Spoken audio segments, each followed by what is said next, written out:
एक वक्त का किस्सा है कि टिब्बा सुल्तानपुर में एक छोटी सी फैमिली रहा करती थी, जिसमें मिठा, बिट्टू और उन दोनों की बीवियां थीं। उनका वालिद एक बहुत ही शरीफ इंसान था। गांव में एक छोटी सी परचून की दुकान चलाता था। कभी बिट्टू भी अपने बाप की दुकान पर काम के लिए आ जाता था, ताकि उसके बाप पर काम का ज्यादा जोर ना पड़े। लेकिन बिट्टू का बड़ा भाई मीठा हमेशा किसी न किसी दाव में होता था। जी अब आएगा मजा, अब्बा चला गया है, यही मौका है हाथ साफ करने का। मीठा दुकान पर आता है। मीठे भाई आप यहाँ क्या करने आए हो? क्यों, ये दुकान तेरी है जो मुझसे पूछ रहा है कि मैं यहाँ क्या करने आया हूँ? ये मत भूल के ये दुकान अब्बा हुजूर की है और इस पर मेरा भी उतना हक है जितना तेरा है। अरे मीठे भाई मैं तो ऐसे ही पूछ रहा था, आप तो गुस्सा ही कर गए। अच्छा ज्यादा बातें न बना, अंदर आकर बैठने दे। मीठा दुकान में आकर बैठ जाता है और बिट्टू ग्राहकों में लग जाता है। मौके का फायदा उठाकर मीठा गल्ले में से काफी सारे पैसे निकाल लेता है। मीठे भाई आप आ ही गए हो तो मैं जरा घर का चक्कर लगा कर आता हूँ, आप दुकान को संभाल लो। नहीं कोई जरूरत नहीं है, एक तो तुझसे मेरा सुकून से बैठना ही बर्दाश्त नहीं होता। मैं जा रहा हूँ, तू कोई मुझ पर इल्जाम ही न लगा दे, भलाई का तो भाई जमाना ही नहीं है। मीठा वो पैसे लेकर वहाँ से चला जाता है और काफी सारा सामान लेकर घर आ जाता है। ले बेगम, ये बहुत सारा सामान मैं तेरे लिए लेकर आया हूँ। आज रात में अच्छी सी मूवी देखेंगे और ये सारा सामान रगड़ेंगे। आई लव यू मीठे, तू मेरा कितना ख्याल रखता है, मेरे खाने पीने के लिए कितनी अच्छी अच्छी चीजें लेके आता है। पर मीठे के बाद तो बता, तेरे पास ये पैसे कहाँ से आए? अरे बेगम, जब अब्बा दुकान से गया तो मैं दुकान में चला गया और अब्बे की दराज से सारे पैसे निकाल लिए। अब्बू जी की दराज? मीठे तू पागल तो नहीं हो गया? वो दराज तेरी है, तू उस दुकान का मालिक है, भर भर के दुकान से पैसे निकाला कर बेबियो। फिर जब अगला दिन आता है तो मीठे का बाप अपनी दुकान पर जाता है और वो वहां जाकर जब हिसाब करता है तो देखता है कि काफी सारे पैसे कम हैं। ये पैसे इतने कम क्यों हो गए? हालांकि कल तो सेल भी बहुत ज्यादा हुई थी। मेरे जाने के बाद तो बिट्टू दुकान पर था, इसका मतलब बिट्टू ने पैसे चुराए हैं। वो गुस्से में दुकान से निकलता है और घर आ जाता है। बिट्टू, दराज में बहुत सारे पैसे कम हैं, मुझे जल्दी बताओ पैसे कहाँ हैं? अब्बू जान, ये आप क्या बात कर रहे हो? मुझे पैसों का नहीं पता, बल्कि कल जितनी सेल हुई थी मैंने सारे पैसे दराज में रख दिए थे। झूठ मत बोल बिट्टू, तू ही कल दुकान पर था, मुझे सारे पैसे वापस कर। अब्बू जान मेरा यकीन करो, मैंने पैसे चोरी नहीं किए, आप मीठे भाई से ही पूछ लो। क्या मीठे भाई से पूछ ले? अब तू अपनी चोरी का इल्जाम मुझ पर लगाएगा? अब्बू जान, मैं आपको अच्छा भला कहता था इसे दुकान में मत घुसने दो, ये कोई गुल खिलाएगा, मगर आपने मेरी एक बात नहीं मानी। अब देख लिया आपने अंजाम। मीठे तू बिल्कुल ठीक कहता था, बिट्टू आज से तेरा दुकान पर जाना बिल्कुल बंद। तू आज से गाय का गोबर उठाएगा और इसका दूध निकालेगा। अब सिर्फ दुकान पर मेरा बेटा मीठा बैठेगा। फिर अगले दिन से बिट्टू उस गाय का गोबर उठाने लग जाता है और दूध निकालने लग जाता है।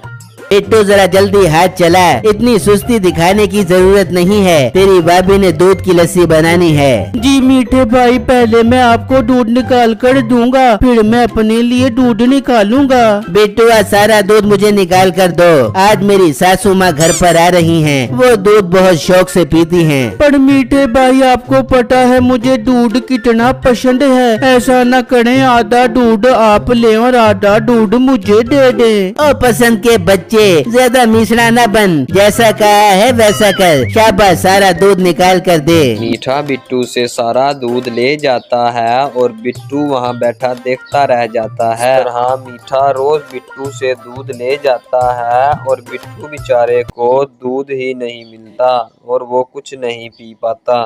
ठीक है बिट्टू, आप आज भी दूध नहीं लेकर आए। बेगम मैं क्या करूं, मीठा भाई रोज नया बहाना बना कर दूध ले जाता है। मुझे कुछ समझ नहीं आ रहा, मैं क्या करूं। बिट्टू आप अपने अब्बू से बात करो, उन्हें बताओ कि मीठे भाई रोज हमें दूध नहीं लेने देते। ठीक है बेगम, मैं अब्बू जान के पास जाकर बात करता हूँ। बिट्टू अपने बाप के पास पहुंचता है और उन्हें मीठे के बारे में सारी कहानी बताता है। ठीक है बिट्टू, तुम घर जाओ, मैं शाम में आकर फैसला करता हूँ। बिट्टू घर वापस आ जाता है और शाम में उसका बाप भी घर वापस आ जाता है। मीठे और बिट्टू तुम दोनों मेरी बात गौर से सुनो। मैं रोज रोज की चिक से तंग आ गया हूँ। मेरे लिए तुम दोनों बराबर हो, इसलिए मैं फैसला कर रहा हूँ कि दिन में गाय का दूध मीठा निकालेगा और रात में दूध बिट्टू निकालेगा। ये सुनते ही बिट्टू खुश हो जाता है और मीठे का मुंह बन जाता है। जान मुझे आपका फैसला बहुत पसंद आया है, मुझे मंजूर है। मैं रात में ही गाय का दूध निकालूंगा। मीठे तुम्हें फैसला मंजूर है? बस ठीक है अब्बा, जो फैसला कर दिया है। अब दिन में ये गाय मेरी है और रात में ये गाय बिट्टू की है। फिर जब अगला दिन होता है तो मीठा सुबह सुबह सारा दूध निकाल लेता है और उसे ले जाता है और फिर शाम हो जाती है तो मीठा आकर बचा कुचा दूध भी गाय का वहाँ से निकाल लेता है। मीठे भाई रात होने वाली है, अब तो बस करो गाय का दूध निकालना। ओ हेलो, रात होने वाली है, अभी हुई नहीं है। ये गाय रात में तुम्हारी है। मीठा आखिरी कतरे तक उस गाय का दूध निकाल लेता है, यहाँ तक कि उसमें से जरा सा भी दूध नहीं आ रहा होता। मीठा वो दूध लेकर चला जाता है और जब बिट्टू वहाँ पर गाय के नीचे बैठता है तो उसके ड्रम में कोई दूध नहीं आता। यूं ही सुबह हो जाती है। ओए मोटे चल उठ, दिन निकल आया है, अब ये गाय मेरी है। पर मीठे भाई आपने दिन में सारा दूध निकाल लिया है, मेरे हिस्से में तो एक कचड़ा भी नहीं आया। तो इसमें मेरा क्या कसूर है? दिन में ये गाय मेरी है, मैं जो मर्जी करूँ। यूं मीठा गाय का सारा दूध निकाल लेता और उसे अपने साथ ले जाता। जैसे ही रात होती तो बिट्टू के नसीब में दूध न आता, जिसकी वजह से वो काफी परेशान रहता। बेगम मीठे भाई ने रोज का तमाशा बना लिया है। वो रोज दिन में भर के दूध निकाल लेते हैं और फिर रात में मेरे लिए बिल्कुल भी दूध नहीं बचता। बिट्टू दफा करो, हम ये घर ही छोड़कर चले जाते हैं। क्या फायदा इसी जिंदगी का? नहीं बेगम, मैं हार नहीं मानने वाला। ये अगर सीधी उंगली से ना निकले तो उंगली टेढ़ी करनी पड़ती है। ये ऐसे बाज नहीं आएगा। अब मुझे इसकी असलियत सबके सामने लानी होगी। फिर जब अगला दिन होता तो मीठा अपने बाप की दुकान पर चला जाता है और उनको कहता है कि आप घर चले जाएं, मैं दुकान संभाल लूँगा। तो मीठे का बाप जल्दी से घर चला जाता है तो बिट्टा गले के अंदर से काफ़ी सारे पैसे निकाल लेता है। जैसे ही मीठे का बाप घर आता है बिट्टू उसे रोक कर सारी बात बताता है। झूठ मत बोलो, उस दिन मीठा घर पर था। नहीं अब्बू जान, वो उस दिन दुकान पर आए थे, मैं तो ग्राहकों में लगा था, उन्होंने ही दराज से पैसे निकाल लिए थे। नहीं मीठा ऐसा नहीं कर सकता, उसे क्या जरूरत है चोरी करने की? ये कहकर उसका बाप वहाँ से चला जाता है। फिर जब अगला दिन निकलता तो उसका बाप अपनी दुकान पर जाता और देखता के गले में से काफी पैसे गायब होते हैं तो उसे बिट्टू की बातों पर यकीन आने लगता है। इसका मतलब बिट्टू ठीक कह रहा है, कहीं ये मीठा ही तो पैसे नहीं चोरी कर रहा है। मुझे खुद इस मामले की तह तक जाना पड़ेगा। फिर जब शाम में उनका बाप घर आता है तो देखता कि मीठा दूध निकाल रहा है। भाई खुदाड़ा, अब तो बस करो, इतने दिनों से आपने मुझे दूध ही नहीं लेने दिया, सारा दूध निकाल लेते हो। रात में गाय फिर एक कचड़ा भी दूध का नहीं देती। तो मोटे मैं क्या करूं? तूने सुना नहीं था अब्बू जान ने क्या कहा था कि ये गाय दिन में मेरी है, मैं इसको काटूं मारूं या इसका सारा दूध निकालूं, मेरी मर्जी। मीठा सारा दूध निकाल कर चला जाता है तो बिट्टू गाय के नीचे जैसे ही दूध निकालने लगता तो दूध ही नहीं निकलता। बेटा ना दूध निकाल, दूध नहीं निकलेगा। हाँ अब्बू जान, मीठा भाई सारा दूध निकाल गए हैं। मैंने तो बहुत दिनों से दूध भी नहीं पिया, वो उसके थनों में दूध ही नहीं छोड़ते।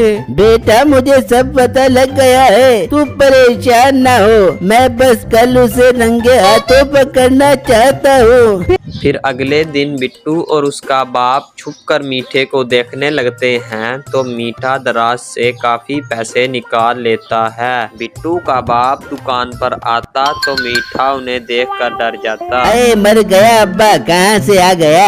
बेटा तो इतना परेशान क्यों हो गया है?